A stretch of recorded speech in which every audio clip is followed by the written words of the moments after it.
मछलियाँ आज बहुत जा रही हैं।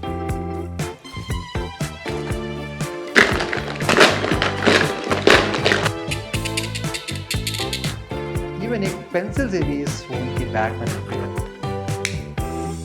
अपना फोन कहाँ गया? Guys, time for another super ultimate test. और आज हमारे सामने है लेटेस्ट का मोटो H52। हमारे सामने मोटो का लेटेस्ट, सब उल्टा सीधा हो गया। Anyways, welcome back again guys. आज हमें टेस्ट करना है मोटो H50 Neo। लोकेशन आपको समझ में आ गई होगी। तो ऑलवेज हम सारे टेस्ट रियलिस्टिक परफॉर्म करते हैं। पहले मैं वाटर टेस्ट परफॉर्म करता हूँ, देन हम scratch test, bend test, burn test, vegan leather की सच्चाई एंड अल्टीमेटली ड्रॉप टेस्ट। तो यहाँ पे वाटर का प्रेशर भी हाई है, डस्ट भी बहुत ज़्यादा है, तो ये ट्रू टेस्ट होने वाला है इस फ़ोन का। लास्ट मोटो फोन हमने ट्राई किया था H50 था, आई बिलीव उसमें कोई इशूज़ नहीं आई थी, वाटर टेस्ट में परफेक्टली पास कर गया था। एनीवेज, तो हमारा स्टेप सेम रहेगा, 30 feet for the straight 30 minute. Also अगर आपको इस फ़ोन का ड्रॉप टेस्ट देखना है, आपको हमारे इंस्टाग्राम और फेसबुक को फॉलो करना पड़ेगा, बिकॉज वहाँ पे हम सबसे पहले एक्सक्लूसिव ड्रॉप टेस्ट का पोस्ट करेंगे। चलिए स्टार्ट करते हैं, सारे सेटअप बनाते हैं और जल्दी से इसको स्नान करवाते हैं ठंडे ठंडे पानी में। क्लॉक गाइस मैंने स्टार्ट कर दी है, लेट्स सी क्या होता है। आज बहुत ही ज़्यादा हाई प्रेशर है, so I am really hoping दूर चला जाए। इन 3, 2, 1। मछलियाँ आज बहुत जा रही हैं।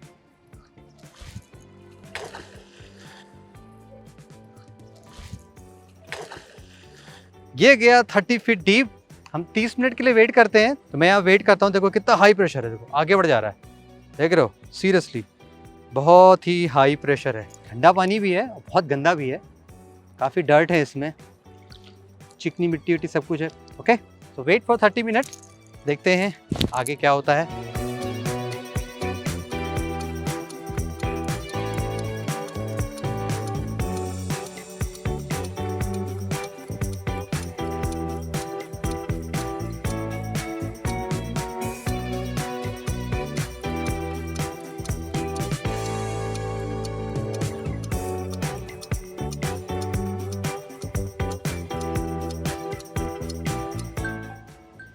टाइम्स अब गाइस 30 मिनट हो गए हैं, हमने 1 मिनट पहले ही निकाल ले रहे हैं, कोई फ़र्क नहीं पड़ता है। बट मन तो कर रहा है घंटा बैठे रहे यहाँ पे, वेदर बहुत ही अच्छा है, बहुत ही हाई प्रेशर है। देखो पता नहीं कहाँ पहुँच गया ये, तो ऑलमोस्ट ये 30 फीट प्लस ही है।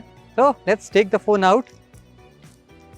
बैठे बैठे यहाँ तो मैं तो अभी लास्ट में 15 मिनट बैठा हूँ, बाकी इससे पहले और लोग बैठे हुए थे, सबको बैठना अच्छा लगता है यहाँ पे। ओके, आज शायद बड़ी मछली फंसेगी।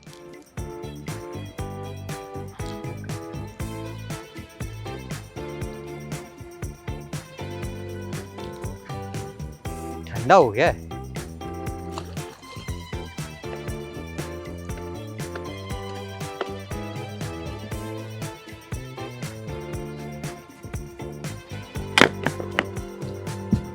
राइट, टफेस्ट काम अब फ़ोन को बाहर निकालना, इसमें सबसे ज़्यादा मेहनत लगती है। रिमेंबर गाइस, यहाँ पे हमने iPhone 16 निकाला था, तो उसके पीछे वायरलेस चार्जिंग में क्या क्या हिसाब लग गया था, मेटल लग गया था पूरा। उस moment of truth, phone working है, ठंडे ठंडे पानी से नहाने के बाद भी परफेक्टली फाइन। वीगन लेदर में क्या कुछ डैमेज तो नहीं हुआ है? खैर वो तो हम आगे आपको टेस्ट में बताते हैं। फिलहाल तो फ़ोन ओके है, मैं आपको क्विक सेल्फी भी लेके दिखा देता हूँ। चलिए आगे के टेस्ट प्रोसीड करते हैं, देखते हैं कि बाकी फ़ोन का कंस्ट्रक्शन कैसे निकल के आता है। Alright guys, all set. Another Moto का हाईली रिक्वेस्टेड स्मार्टफोन थी मोटो H50 Neo। समरी में कहा जाए गाइस, तो या काइंड ऑफ पूरा ईयर एक तरीके से कंफ्यूजिंग हो गया है। मोटो ने बहुत सारे फ़ोन्स लॉन्च किए, हमारे पास ऑलरेडी बहुत सारे फ़ोन्स हैं भी मोटो के, जस्ट टू नेम। क्योंकि लास्ट मोटो H50 Neo जो हमने ट्राई किया था, sorry the Fusion, stat same है, लुक अच्छा दिया गया है, फीचर ज़्यादा दिए गए हैं, बट हाँ कोर चेंज जैसे कि लॉन्ग हैवी परफॉर्मेंस, वो सारी चीज़ें यहाँ पे उतनी ऑप्टिमाइज है नहीं। बट आज हमें ये टेस्ट करना है कि इन कम्स टू ड्यूरेबिलिटी में, when it comes to durability, ये फ़ोन कैसे निकल के आ रहे हैं। सी ट्रैक रिकॉर्ड आपने देखा हुआ है, बेंड टेस्ट से मोटो के फ़ोन जनरली फेल नहीं होते हैं, लेकिन अदरवाइज कॉम्प्रोमाइज़ बहुत ही ज़्यादा होते हैं ड्रॉप टेस्ट को लेके। लाइक ऑलमोस्ट जो भी आप मोटो के फ़ोन देखेंगे एक्सेप्ट द H50, जो कि समहाउ काफ़ी सॉलिड है, अदर देन दैट सारे के सारे ड्रॉप टेस्ट में भी फेल हैं। बैक पैनल में रियली बहुत सारे इश्यूज़ हैं। So let's start with the H50 Neo। यहाँ पे भी वीगन लेदर का पैनल दिया गया है। आप ये देख रहे होगे कि ऑलरेडी यहाँ पे ये छोटा सा ये निशान सा कैसा पड़ गया। वो हुआ ऐसे कि हमने उसको खुद ही ऐसे नोच डाला। जैसे कि अगर आपके नेल्स थोड़े से शार्प नहीं भी हैं तो भी आप देखोगे इस फ़ोन के बैक पैनल को आप आसानी से ऐसे चिप करके निकाल सकते हो। सो पॉइंट आप समझ गए। अब नेल तो कोई मेटल होता नहीं है, तो उससे भी आसानी से स्क्रैच लग जाता है। Let's try a non sharp object, जैसे कि एक सॉलिड स्टील। अगर ये आपके पैनल पर रगड़ता है तो या ऐसा कोई पैनल, ऑफ कोर्स यहाँ से भी देखो बाहर आ जा रहा है। So let's try pencil. Even एक पेंसिल से भी इस फ़ोन के बैक पैनल पे आसानी से स्क्रैच लग जाता है। ये पेंसिल जो कि ग्रेफाइट है, द सॉफ्टेस्ट जो आप फाइंड कर सकते हैं। Let's try another screw driver and all the stuff. तो ये सारी चीज़ें हो गई हैं। थोड़ा सा और हम एक्स्ट्रा टेस्ट कर लेते हैं इन स्क्रैचेस के अलावा। हम फ़ोन को इसमें भी डाल के देख लेते हैं, जहाँ पे बहुत तरह के वियर्ड सारे ऑब्जेक्ट हैं। Double test in a natural वे।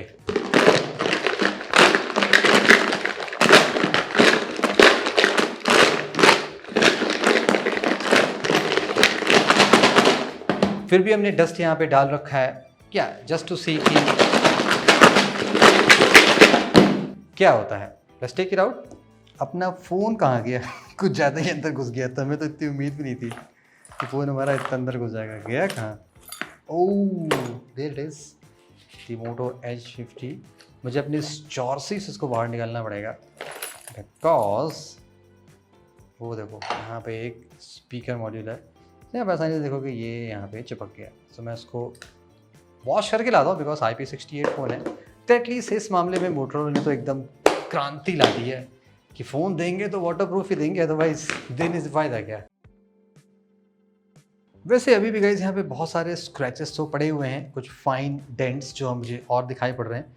जैसे कि यहाँ पे बहुत सारे ऐसे फाइन डीप कट्स पड़ गए हैं यहाँ पे also on the display side में। यहाँ पे आप देखोगे बहुत सारे स्क्रैचेस यहाँ पे दिखाई पड़ रहे हैं। तो पॉइंट यही है कि अगर आपके फ़ोन, स्पेशली अगर आप केस नहीं लगाते हैं, I believe that's the reason Moto के फ़ोन में आप देखोगे बहुत बल्कि सा सॉलिड ड्यूरेबल केस मिलता है। सो ये आसानी से स्क्रैच हो सकता है। सो आपको ये फ़ोन अगर आप लेते हैं, स्पेशली वीगन इधर, ये चीज़ करनी पड़ेगी। अदरवाइज़ आप स्टैंडर्ड प्लास्टिक पैनल वाले भी ले सकते हैं। मेरे फ़ोन में ऐसे लंबे ऐसे ये चीज़ ना हो ना तो मज़ा नहीं आती देख के। Let's try panel. Of course यहाँ पे प्लास्टिक का ही होगा, because it's not the H50 Pro।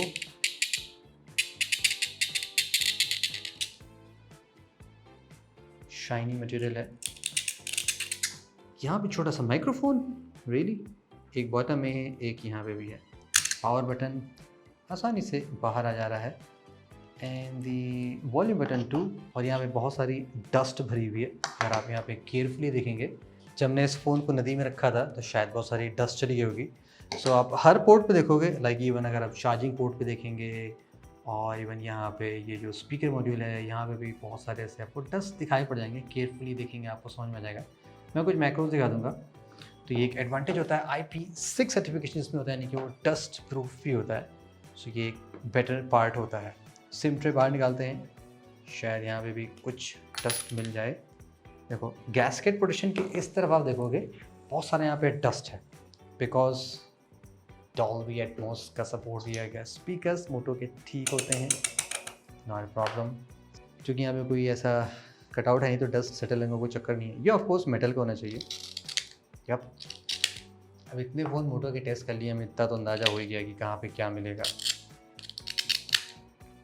तो ये पेंट विथ टाइम निकल सकता है। पेंट निकले ना निकले, ये वीगन लेदर पे स्क्रैचेस तो बहुत आसानी से लगी जाएंगे। ये पीस पे जो ग्रिल दी गई वो थोड़ी सी इस बार वाइट सी दिखाई पड़ रही है। यूजुअली इतना वाइट होता नहीं है। तो यहाँ पे आप देखोगे शार्प मेटल ऑब्जेक्ट आसानी से जा सकते हैं। इवन जो ये सिम का टूल है वो भी यहाँ पे चला जाता है। अगर हम प्रीवियसली मोटो के फ़ोन्स देखें, लाइक H50 फ्यूजन में ये काफ़ी पतला था। ऑल्सो H50 Pro में भी बहुत कम था, एंड दी H50 में भी थोड़ा कम था। बट यहाँ पे एक्चुअली ये चीज़ें विजिबल हो रही हैं कि यहाँ पे कुछ है। मे बी डस्ट है, या जो ग्रिल होती है इसकी वो है शायद। मैं ये टेस्ट करना भूल गया गाइस कि यहाँ पे जो ये पैंटॉन नेचुरल ब्लू है, अच्छा ये बाहर से कि नहीं है, ये एक्चुअली यहाँ पे आई बिलीव एक स्टिकर लगाया गया है। ज़्यादा मैं नहीं कर पाऊँगा बिकॉज यहाँ पे बैटरी होती है, तो अगर गलती से बैटरी में घुस गया तो लेने के देने पड़ जाएंगे, हम टेस्ट नहीं कर पाएंगे और आप ना देख पाओगे। या ये छोटा सा स्टिकर यहाँ पे है, जो ऐसे, या ये रहा पैंटोन नेचुरल ब्लू हाईलाइट। तो विद टाइम ये भी निकल जाएगा। सो ये आप वीगन लेदर का स्ट्रेंथ देख सकते हैं। यहाँ पे ग्लू भी काफ़ी बेकार क्वालिटी का लग रखा है। सो या स्पेक्स आपको अच्छे मिल जाते हैं कम प्राइस में, पर आई डोंट थिंक सो कि मोटोरोला के ये फ़ोन्स सीरियसली उतनी ड्यूरेबल बन रहे हैं जितने कि पहले ईयर में। मतलब मोटोरोला वन पावर जो मैंने आपको दिखाया था, जो काफ़ी सॉलिड मेटल बिल्ड में होते थे, ज़्यादा बेटर चलते थे। Now guys about the display, इस फ़ोन में आपको इस प्राइस में आई थिंक ये one of the most affordable phone हो सकता है आफ्टर दी नथिंग फ़ोन 2, जिसमें आपको LTP डिस्प्ले बिकता है। उसके प्रोज एंड कॉन्स आपको पता है, कॉन्स तो कम है, प्रोज ज़्यादा है। बट एग्जैक्टली यहाँ पे फाइंड आउट करें फॉर द डिस्प्ले प्रोटेक्शन, यहाँ पे जो ग्लास दिया गया है वो गोरिल्ला ग्लास 3 दिया गया है। फॉर योर रिकॉर्ड 6 साल पहले बोटो ने मोटो वन पावर में सेम तरह का ग्लास प्रोटेक्शन दिया था। सो आप अंदाज़ा लगा सकते हैं कि आप कितना पुराना टेक यूज़ कर रहे हैं। For the scratch tough of course level 5 पे आप यहाँ पे फाइन स्क्रैच देख पाएंगे, यानी कि डिस्प्ले 5 पे भी स्क्रैच हो सकता है विद शार्पर स्टील और समथिंग। 6 एंड 7 पे फाइनल डीपर होते चले जा रहे हैं। मूविंग अगर हम बैक साइड पे आ जाएँ, मुझे आपको बताने की ज़रूरत भी नहीं है पहले। जैसे अगर आप यहाँ पे बैक ग्लास पे देखेंगे, स्पेशली ये जो लेंस है, यहाँ पे ऑलरेडी आपको पहले से ही स्क्रैच दिखाई पड़ रहा होगा। जब मैंने टेम्पल टेस्ट किया था तो वहाँ पे डस्ट एंड सैंड से आसानी से यहाँ पे स्क्रैच पड़ गया है। सो जनरली ऐसा दिखता नहीं है, टेम्पल टेस्ट करने के बाद भी ऐसे स्क्रैचेस नहीं आते हैं, स्पेशली कैमरा ग्लास से, बट यहाँ पे पड़ चुका है। तो आपको थोड़ा सा केयरफुल होना पड़ेगा। Before the last test guys, just a basic burn test कि अगर आपको फ़ोन थोड़ा सा हीट वीट कॉन्टैक्ट में आता है तो क्या होता है। तो यूजली मैं डिस्प्ले बंद करता हूँ। आई थिंक हमें हर तरफ थोड़ा बड़ा बर्न करके ट्राई करना चाहिए, बिकॉज फायर से क्या होता है कि कहीं भी डैमेज हो सकता है। Let's try with the back side जहाँ पे बैटरी नहीं होती है, और यहाँ पे वीगन लेदर पैनल को बर्न करने की कोशिश करते हैं। अभी तुमने मेटल का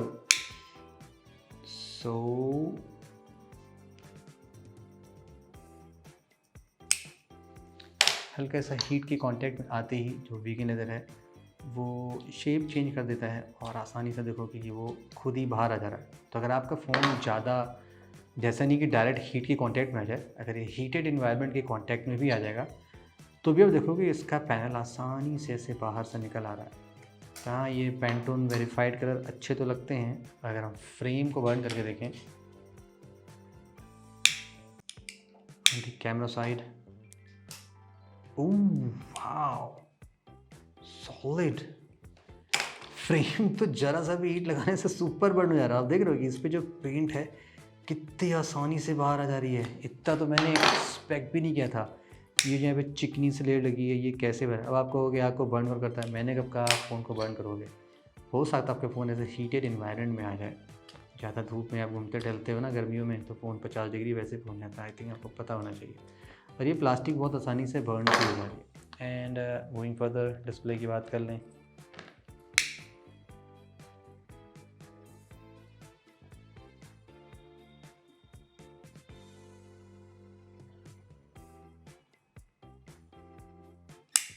ये LTPO पैनल बड़ा वियर्डली रिएक्ट कर रहा है। देखो किस तरीके से जल बुझ रही है स्क्रीन जैसे ही वो उससे कांटेक्ट में आ रहा है। Quite surprising. 12 सेकंड में यहाँ पे ऐसा परमानेंट सा मार्क हो गया है। यूजुअली पड़ता नहीं है, बट यहाँ पे एक फुल टाइम परमानेंट मार्क हो गया। क्योंकि GG3 भी है, वो इतना स्ट्रॉन्ग नहीं है। आई डोंट थिंक सो कौन सा LTP डिस्प्ले लग रखा है। सो या अगर आपका फ़ोन थोड़े से भी हीटेड एनवायरनमेंट में आता है तो यहाँ पे बहुत सारे सैक्रिफाइसेस आपको देखने पड़ सकते हैं, जो मैंने आपको दिखाए हैं।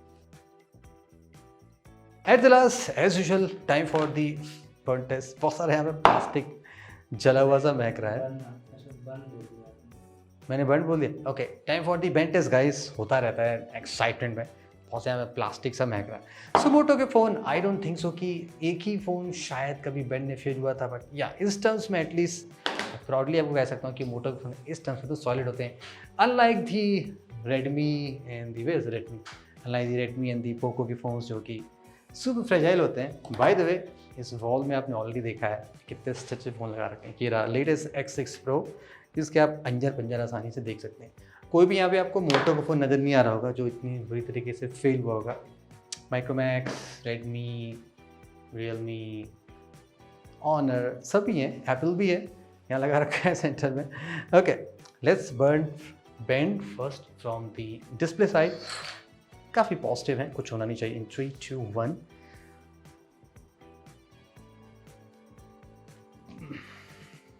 Eight finger solid pressure, no. Even extreme pressure लगाने के बावजूद भी ऐसा कोई प्रॉब्लम आपके फ़ोन में आएगा नहीं। या माइनर फ्लैक्स है, बट आई थिंक वो उतना phone day to day life में हैंडल कर लेता है। So I think in the durability rating में मुझे इस फ़ोन को प्रोबेबली 6 to 7 रेट करना पड़ेगा। बिकॉज सी, फ़ोन दिखने में सुंदर हो दैट डजंट मीन कि वो अच्छा होगा। इधर वे आप केस भी लगाते हैं तो भी आपने देखा है कि वीगन इधर विद टाइम साइड से निकलने लगता है। सो या अगेन इज ड्रॉबैक। और अगर आप प्लास्टिक लेंगे तो ये सब लेदर वेदर के पैसे डालने का फ़ायदा नहीं है, आपको बहुत सारे मिल जाते हैं। डिस्प्ले में कॉम्प्रोमाइज़ है। ड्रॉप टेस्ट ऑफ कोर्स मैं आपको इंस्टाग्राम और फेसबुक भी दूंगा, वहाँ आप चेक करिएगा। IP68 है इस फोन में, ये कूलेस्ट पार्ट है जो आपको ड्यूरेबिलिटी में काफ़ी हेल्प कर सकता है। बाकी बॉक्स में एक सॉलिड सा केस मिलता है, तो उसको आप यूज़ करके टाइम टाइम पे क्लीन करते रहेगा। बिकॉज डस्ट अगर फंस जाती है ना तो वो पैनल को आसानी से क्रैक कर देती है। So that's it with the H50 Neo. Stay tuned for the long-term review and the so many comparisons coming soon.